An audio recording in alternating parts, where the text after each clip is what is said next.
Excelentíssima senhora presidente, excelentíssimos senhores deputados, senhoras deputadas, subo essa tribuna, senhora presidente, para tratar de um tema que tem tomado a atenção da imprensa e da sociedade nos últimos dias. Em razão da antecipação da aposentadoria do conselheiro Joaquim Washington Luiz de Oliveira, mais uma vaga para o Tribunal de Contas restou aberta para ser preenchida. Na sexta-feira, o presidente daquela Corte de Contas, o ex-presidente dessa casa, Marcelo Tavares, nos comunicou acerca da abertura da vaga, e já no Diário da Assembleia de ontem se verificou a confirmação de que a vaga ela está aberta. Eu quero acreditar que, diante das últimas vagas que foram preenchidas por essa casa, que o edital deve estar publicado já no diário de hoje. De modo que, muito em breve, este Poder Legislativo vai preencher mais uma vaga de conselheiro de contas. E é uma situação que se pode dizer singular, porque apesar do Tribunal de Contas ter tido sua origem em 1890, logo após a instituição da República, e era ministro então Rui Barbosa, que cria o Tribunal de Contas da União, à época, e isso se repete nas constituições que se seguem, 1891, 37, 67, 46 e em 88. Mas a Constituição de 88 dá outra configuração aos tribunais. Lhe dá mais importância, lhe dá autonomia, lhe dá relevância. E concede pela primeira vez ao Poder Legislativo a prerrogativa de indicar membros para aquela Corte de Contas. A prerrogativa é recentíssima.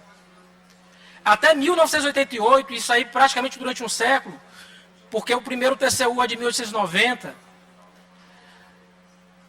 os tribunais de contas foram, a sua totalidade, compostos por membros indicados pelo Poder Executivo.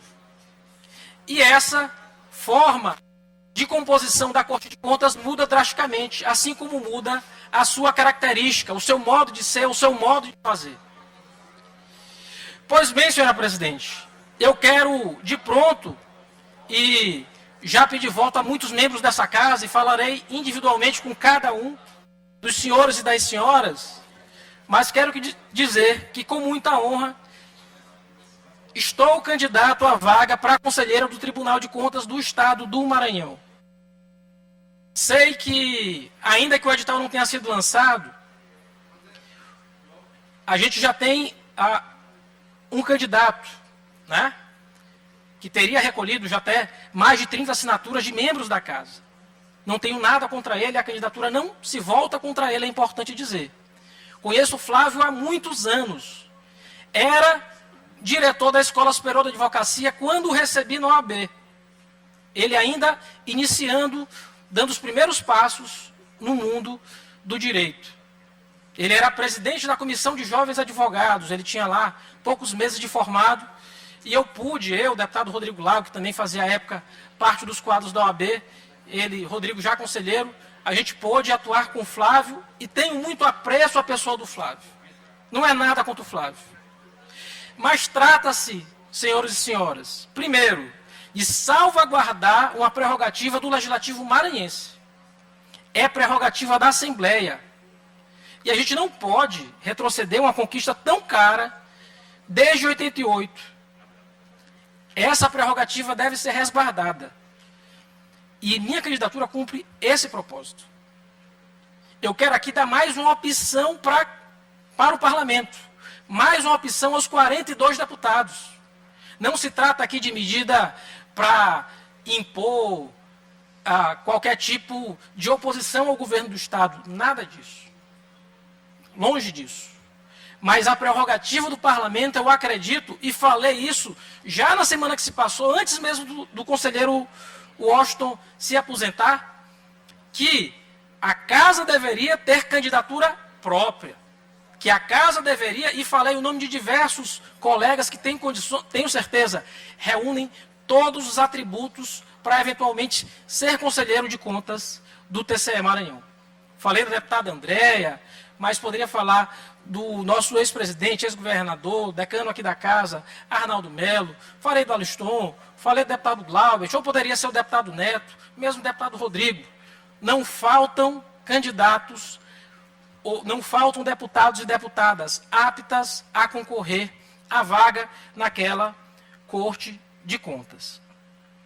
Então, eu coloco minha candidatura para que a gente possa fazer um bom debate, para que a sabatina seja produtiva, para que a gente possa qualificar o processo de escolha do membro daquela Corte de Contas. E falo isso, senhora presidente, já colocando aqui um requerimento que faço, nesse momento, à mesa da casa. Infelizmente, estudando com mais vagar,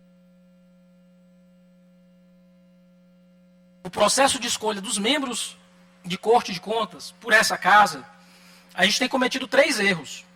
E 3 erros insanáveis. E é importante dizer, 3 erros insanáveis.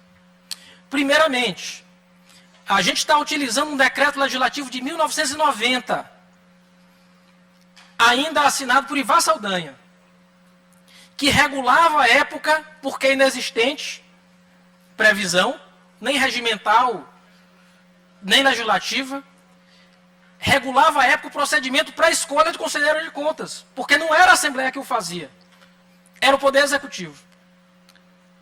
E lá, naquele momento, se colocou que era requisito mínimo para se candidatar ter 14 assinaturas.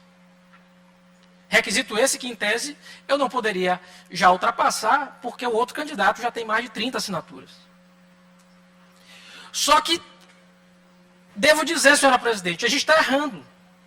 Primeiro, o primeiro ponto é, esse decreto legislativo está revogado, completamente revogado. Ele não tem nenhum sentido de ser, porque nosso regimento interno é de 2004, 14 anos depois, já vigente há 18 anos. E o nosso regimento interno regula completamente o procedimento de escolha de membros do Tribunal de Contas. Deputado Carlos Lula, posso apartear? Já lhe concedo ao final, deputada Mical. O nosso regimento interno regula completamente o procedimento de escolha do membro para a Corte de Contas. E digo, lá no regimento interno, quando a gente procura os artigos que regulam o processo de escolha do membro do Tribunal de Contas, o regimento é claro. E ele diz, obedecidos os requisitos constitucionais e legais, qualquer cidadão pode ser candidato ao Conselho de Contas, a compor uma vaga no Tribunal de Contas do Estado. Por ter regulado completamente o procedimento, esse decreto legislativo, que é a espécie normativa que nem existe mais, na finalidade que existia lá em 1990, porque o regimento interno dele não mais tratou, eu posso dizer com muita tranquilidade, as 14 assinaturas não são fundamento válido ou fundamento existente, porque é norma que não existe mais, não vigora mais.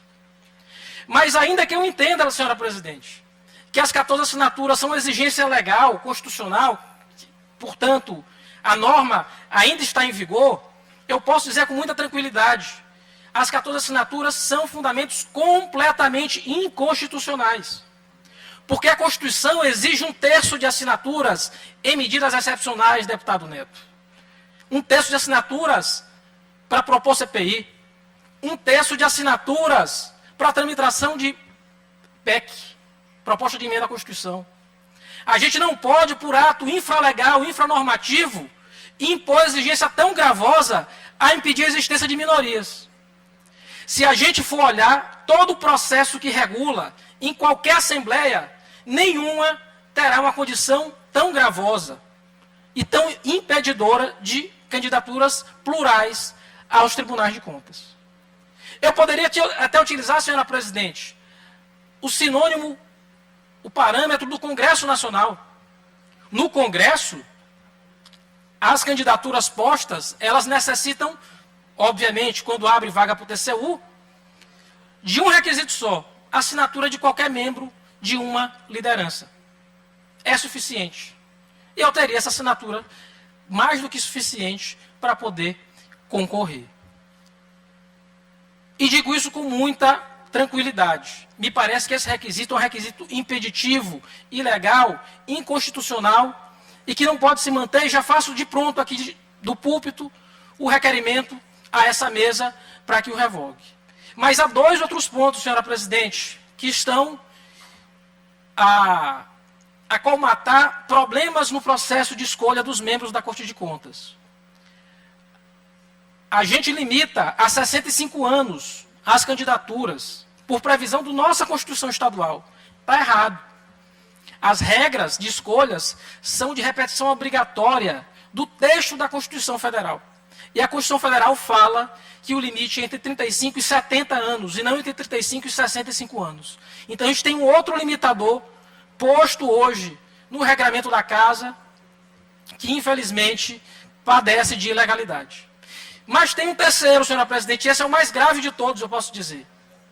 Porque não bastasse os requisitos limitadores de participação do processo eleitoral, a gente tem um terceiro requisito. O processo de votação previsto por essa Casa é nominal. E a Constituição é expressa, é clara. E eu tenho reiteradas decisões do Supremo Tribunal Federal. O voto, no caso de escolha de membros de Corte de Contas, ele tem de ser secreto. Ele não pode ser aberto. Eu tenho, inclusive, decisões do ano passado do Supremo Tribunal Federal afirmando exatamente isso, que o voto ele tem de ser secreto. Ele não pode ser aberto para preservar a rigidez do Poder Legislativo.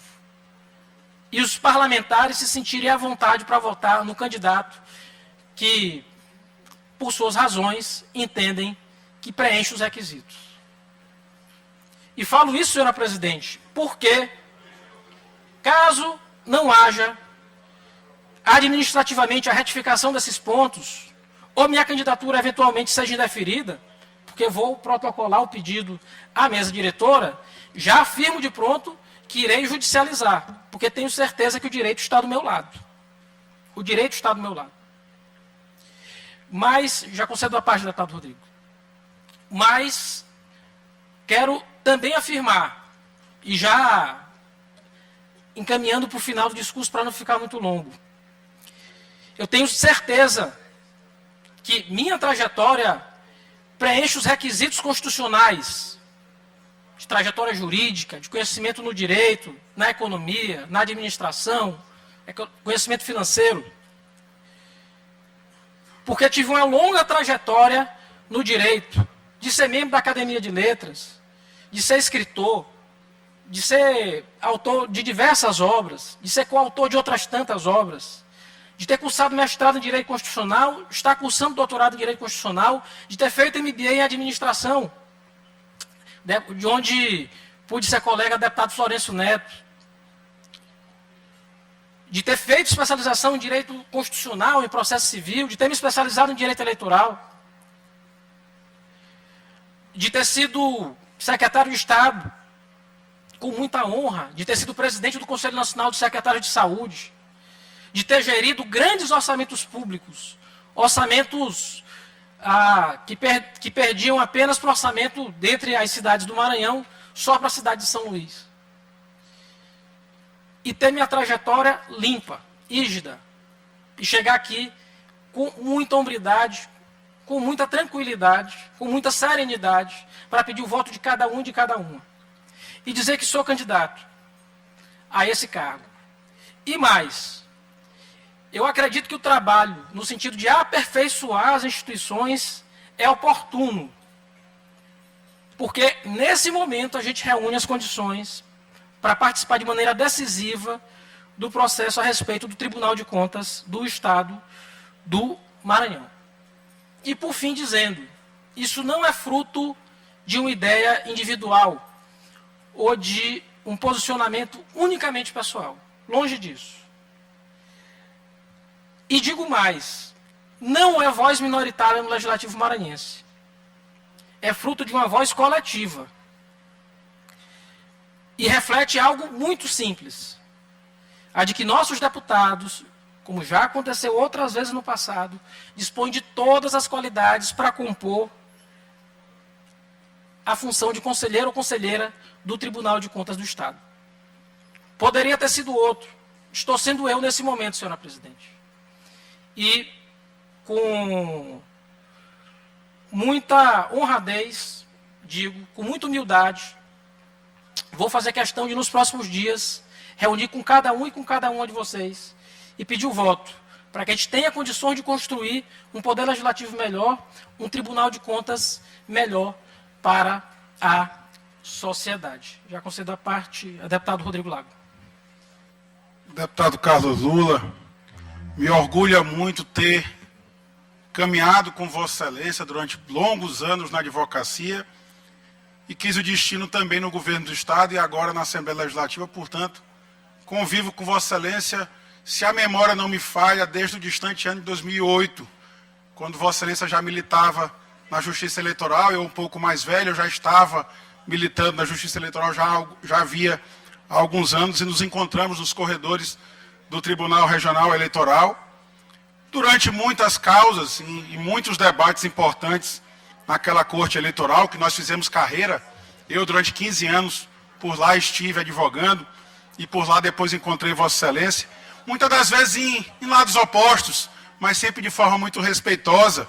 Me recordo uma passagem muito interessante, quando Vossa Excelência advogou para o deputado Hélio do Curso, hoje deputado Hélio do Curso, e eu era advogado exatamente da parte contrária, e tive sempre Vossa Excelência aquele advogado que militava com a ética, com a prudência e com o direito especialmente. Ganhando ou perdendo, Vossa Excelência sempre se portou dessa forma. Foi assim também quando nos encontramos, momentos depois, em outras campanhas, como a vitoriosa campanha de 2014, em que venceram as eleições o então governador Flávio Dino e o vice-governador, então vice-governador Carlos Brandão.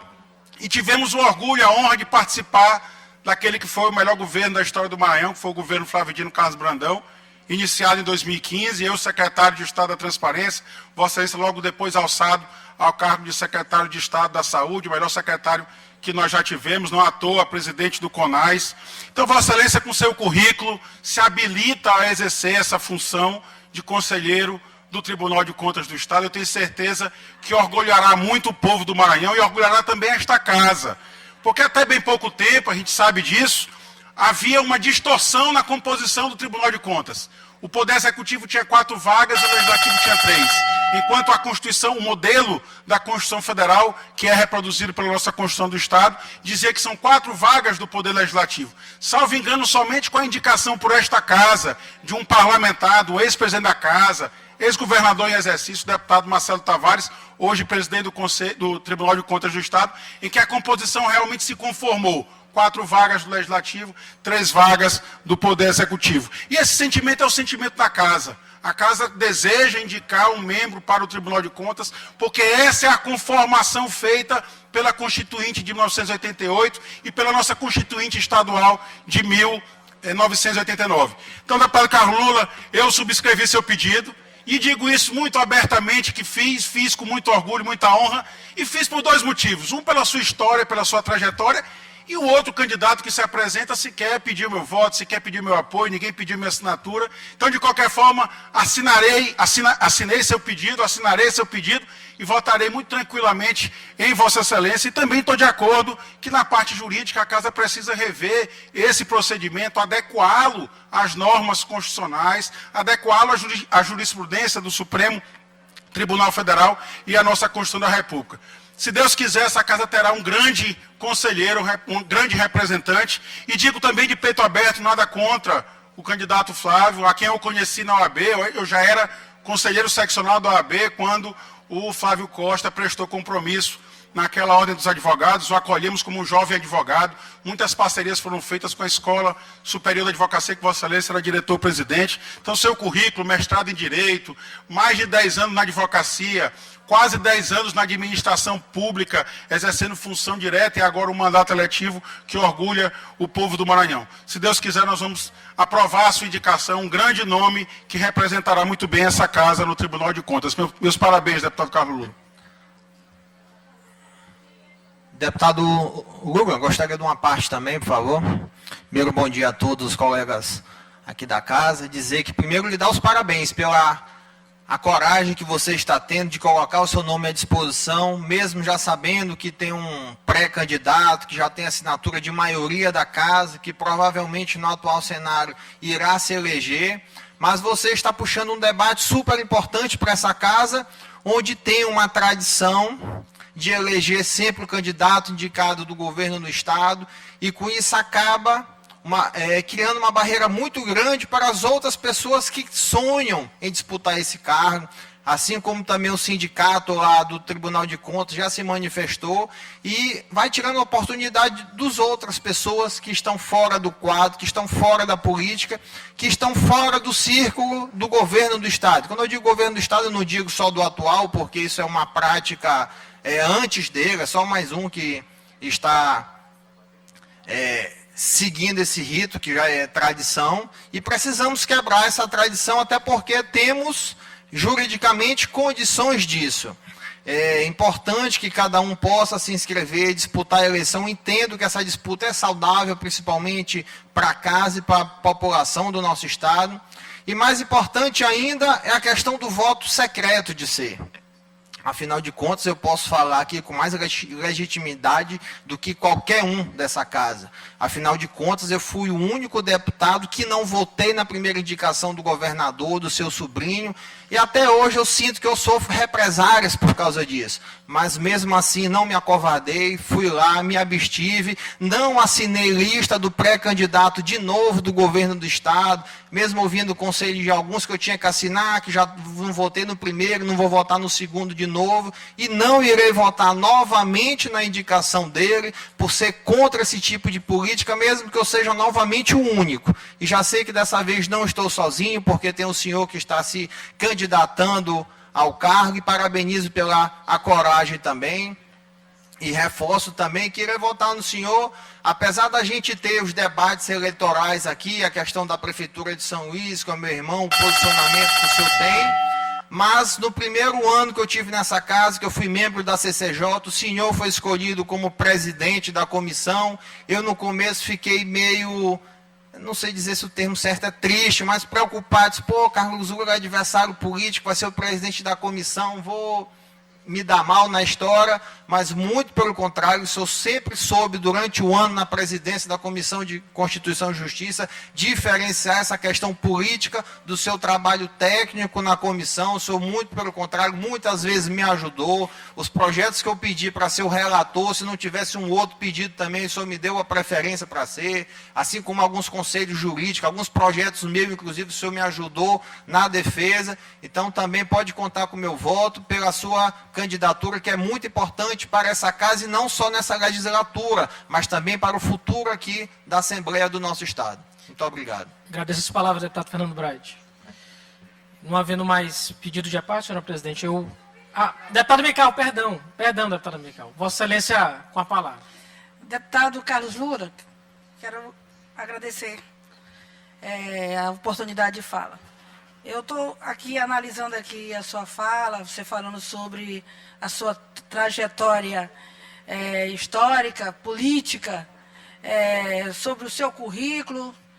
É admirável, eu reconheço que é admirável, eu sou admiradora, sei que você é muito bom na questão eleitoral, isso é fato, mas, assim, o seu comportamento aqui dentro dessa casa comigo, não tenho condição nenhuma de votar em você.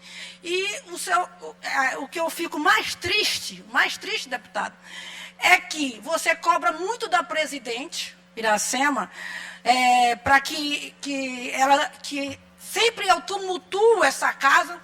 Toda vez, assim, já foi diversas vezes que você usou essa expressão de tumultuar essa casa.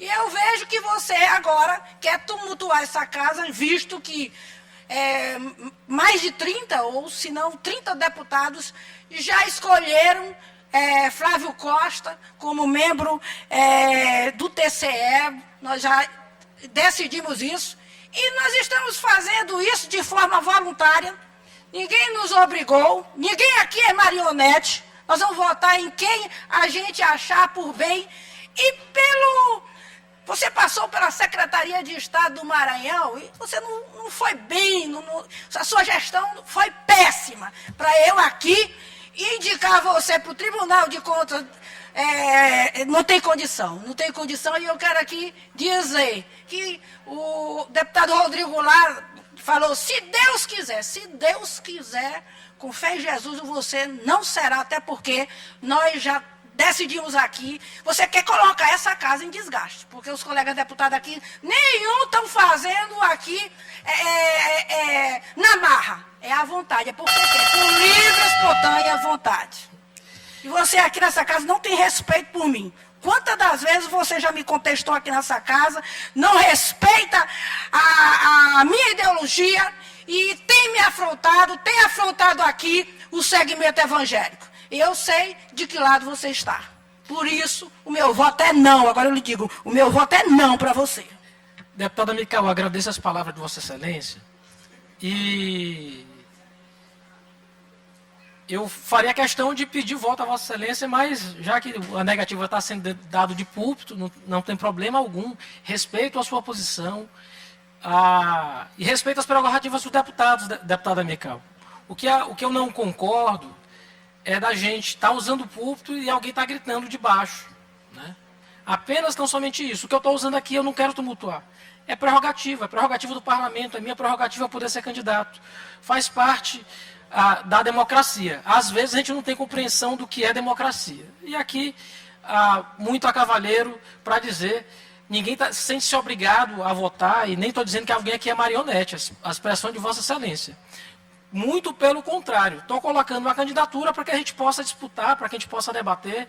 Haverá votos favoráveis, haverá votos contrários, mas a candidatura está posta. Eram essas palavras que eu tinha nesse grande expediente. Eu agradeço, senhora presidente.